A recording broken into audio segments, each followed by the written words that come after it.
Part two of our Heavy D series.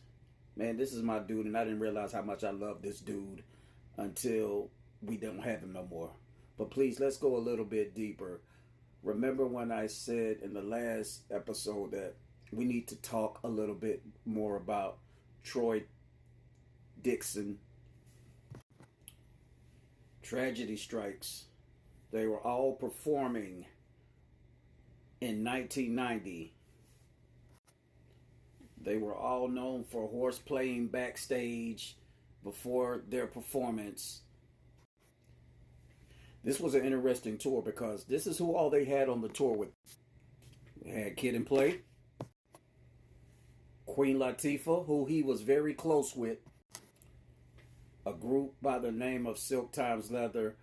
You may not remember who they were, but us from Gen X know exactly who this was. Of course, Heavy D and the Boys. You got Digital Underground with a young Tupac on that tour as well. And we got the legends themselves. Public Enemy was on that tour as well. Chuck D, who was already a tour vet, already had warned them and said he had to be the bad guy. And this is what he said. He always had to be the bad guy because everybody was too playful on the tour.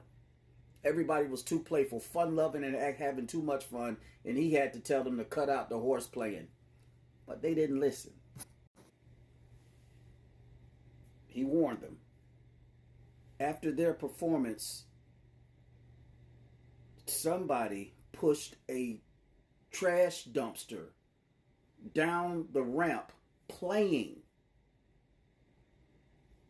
He dodged it initially, but he moved out of the way enough to dodge the dumpster. But when he went over the ramp, which is the equivalent of 2 stories high, he lost his balance and fell down to his passing from 2 stories high. He survived, but the next day he passed away in the hospital. Initially pronounced dead July 15th, 1990. Concert was a big deal because Indiana wasn't known for being pro-black and allowing venues like this to go down.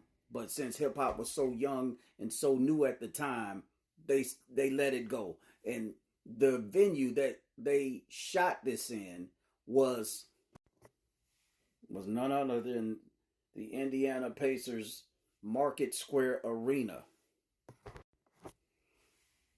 where a guy by the name of Reggie Miller played. You may have heard of him.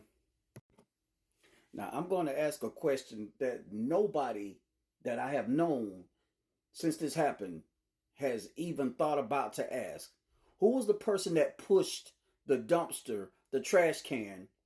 Why or he or she isn't locked up and brought up on charges?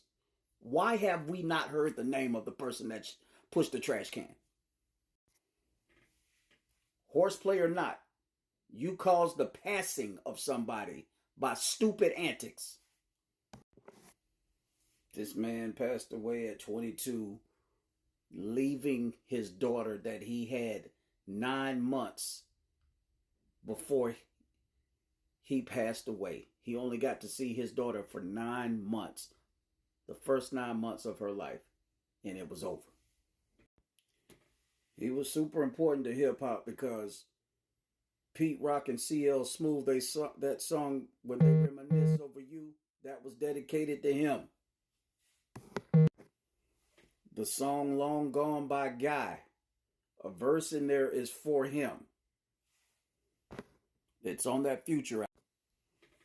I would have loved to seen them and Kid and Play in a dance battle. And who knows, they probably did it. Who knows, they probably did it on tour. They were on tour together. They say after this, the group kind of dispersed, and I don't blame them. I mean, I don't even know how Heavy had the strength, and the rest of the group had the strength to go on and finish the tour.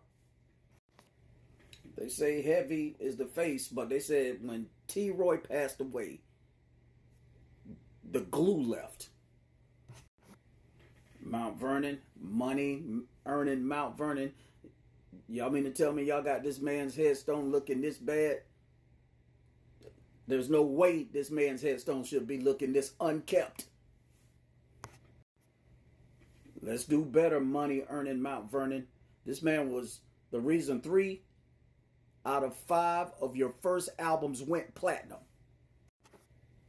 So I see in 1991 y'all recorded the album Peaceful Journey, and you borrowed the Heartbreak Hotel beat from the Jacksons, which was cool. And if you listen close enough, you can hear these guys right here, Jodeci, singing backup in the dedication song to their fallen soldier. This album still reached platinum. We're going to stop it right there. We went too far. Part 3 coming up next. Remember, like, share, comment, repost.